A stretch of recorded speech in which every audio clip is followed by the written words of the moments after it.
যে ব্যক্তি ফজরের নামাজ লাগাতার পড়তে থাকবে, আল্লাহ তাআলা তার চেহারায় এমন একটা নূরের মায়া দান করবেন, শত্রু পর্যন্ত তার চেহারা দেখলে মায়া করতে বাধ্য হয়ে যাবে। পাঁচ ওয়াক্ত নামাজের প্রথম ওয়াক্তর নাম, এই তো মাশাআল্লাহ, আরেকটু জোরে বলেন কি? তারপরেরটা, তারপরেরটা, তারপরেরটা, তারপরেরটা এশারের পরে ফজর, এশারের পরে ফজর, পাঁচটা ওয়াক্ত। এবার বলেন ডেইলি সারা দিনে রাতে মিলে কয় ঘন্টা?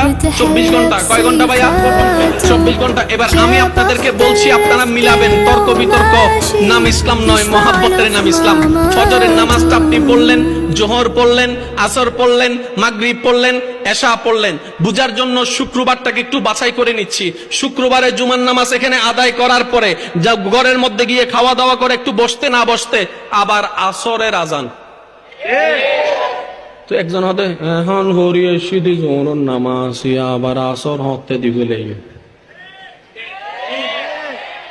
শুনছেন নাকি শুনেন নাই? তার মানে আমাদের হায়াত তাড়াতাড়ি শেষ হয়ে যাচ্ছে, কারণ যে জুমা আজকে কাটিয়েছি সেটা আর কিয়ামত পর্যন্ত পাওয়ার কোনো সুযোগ নাই রে ভাই, নাই। ওই জুমা আর জীবনেও পাবো না।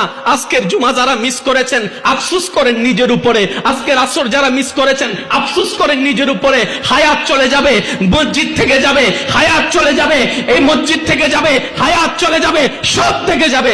আমাকে সবকিছু ছেড়ে কবরে চলে যেতে হবে। ইন্না লিল্লাহি ওয়া ইন্না ইলাইহি রাজিউনের আওয়াজ চতুর্দিক থেকে শোনা যাবে। কুল্লু নাফসিন যায়িকাতুল মউত যখন আমাকে আস্বাদন করতে হবে, আর নামাজ পড়ার টাইম পাবো না, চিৎকার করে চাইলো একটা সিজদা দেওয়ার টাইম পাবো না। কি আফসোস, কি আফসোস, কি আফসোস আমাদের জন্য যারা আজকে কবরে শুয়ে আছে, তারা রবের কাছে ফরিয়াদ করছে, মাওলা একটা সুযোগ দাও, দুনিয়াতে গিয়ে একটা নামাজ পড়ে আসি, একটা সিজদা দিয়ে আসি। কবরবাসী চিৎকার করে রবকে বলে, মাওলা ভুল করেছি, ভুল করেছি, ভুল করেছি, একটা সুযোগ দাও। আবার দুনিয়ায় যাব, মাওলা হাজার ব্যবসা থাকুক আমি নামাজ ছাড়বো না, হাজার চাকরি থাকুক আমি নামাজ ছাড়বো না, মাওলা একটা সুযোগ দাও, একটা সুযোগ দাও, একটা সুযোগ দাও।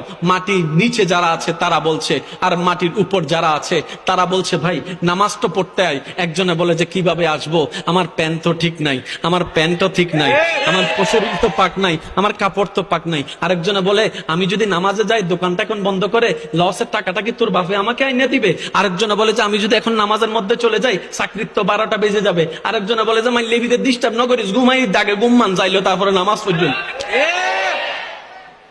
পার্থক্য কি বুঝা যাচ্ছে? আমি কি বেশি কঠিন করে ফেলছি? কষ্ট হচ্ছে আপনাদের? একবার উচ্চ আওয়াজ একবার বলেন মারহাবা। মাটির নিচে ওয়ালারা বলে যে সুযোগ দাও, একটা